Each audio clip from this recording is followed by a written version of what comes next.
Então, a gente está aqui no nosso pré-projeto de iniciação científica. E no caso, o nosso projeto vai ser feito, pode-se dizer, como uma caixinha de som de baixo custo. No caso aqui, tem essa perto. A gente está usando uma protoboard, mas podia ser tudo soldado neles mesmo. A gente está usando para teste mesmo. E aqui a gente usou como alimentação um carregador de celular antigo. A gente pegou um alto-falante de um Kinder Ovo, um brinquedo de um Kinder Ovo. E pegamos um cabo P2 de um headset estragado.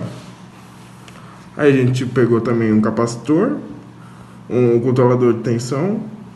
E estamos fazendo a ligação aqui pela protoboard do projeto. Bem, isso se baseia em alimentar o componente aqui e filtrar a energia que passa desse cabo pela controladora ali, que vai emitir o som através do ar, com a energia que vai gerar o som. Agora a gente vai testar aqui, ver se está tudo funcionando. Vamos lá. Tem anúncio.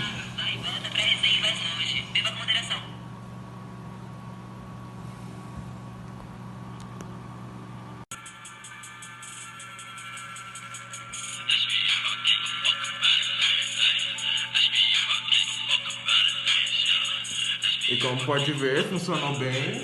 Porque esse som nem ia fazer um barulho tão alto quanto esse.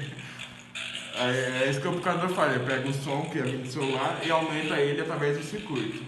Foi o que a gente fez, com o custo total estimado em R$30, mais ou menos.